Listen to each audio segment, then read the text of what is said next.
share some thoughts. StubbornMomDotCom. Stubborn about a lot of stuff.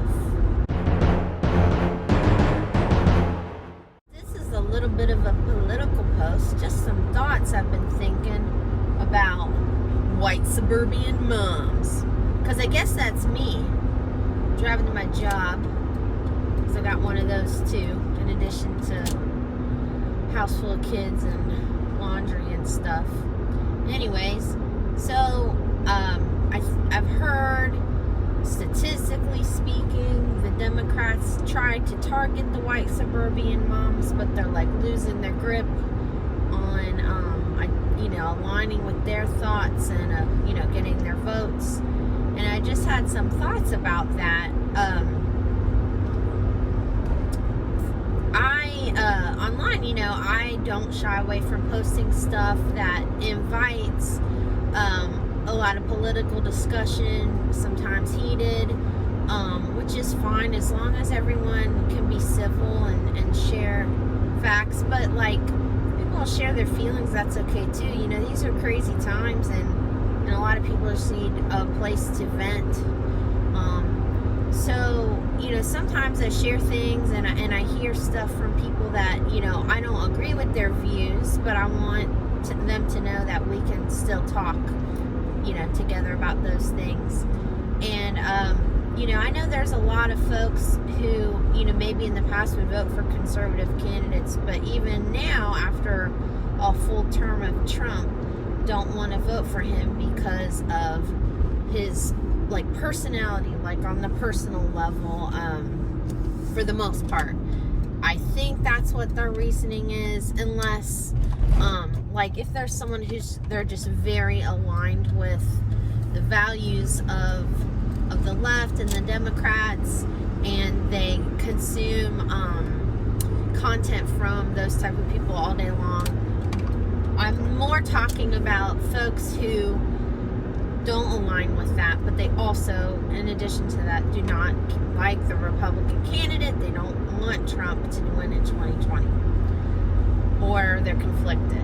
And so something I asked was asking people, okay, if you don't like Trump because of the way that he talks that's inappropriate, especially when it comes to sexual things and things with women, if you don't care for that, how conflicted are you when you have Creepy Joe and the things that he's done and said, and legislation he's been a part of, and Kamala Harris and the legislation that she's been a part of, which I would not say aligns with the values that these disappointed conservatives who want someone who is like a moral example, maybe, isn't sexually inappropriate. So if they don't want someone who's sexually inappropriate and who personally has moral values that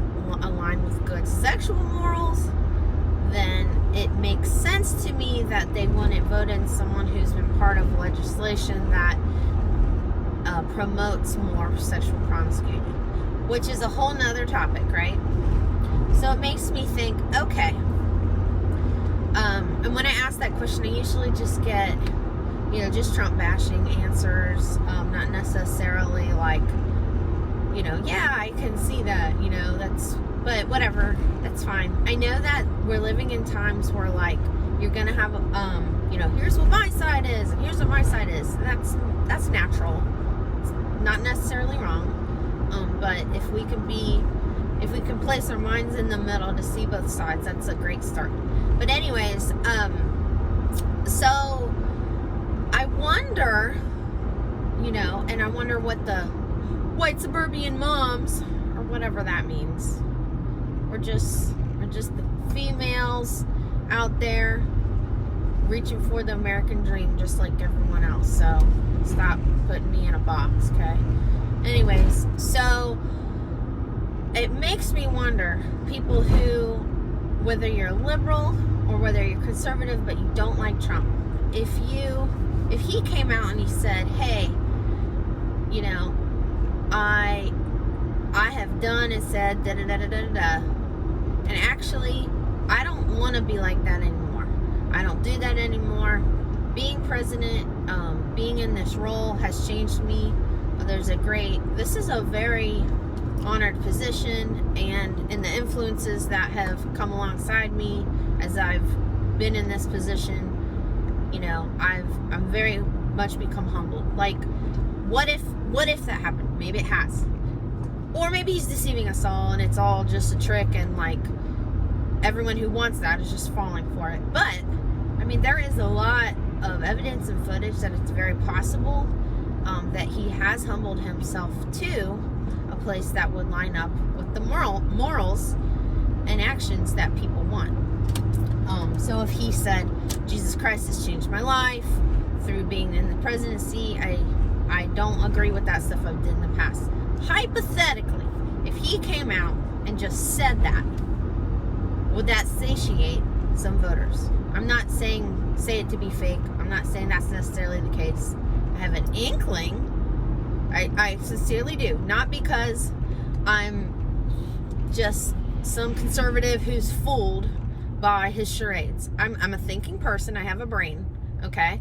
And I'm just as suspicious as anyone else. But it seems like he has really aligned himself with a lot of great leaders who, in the spiritual and Christian world, who can advise him in his position, which is very important.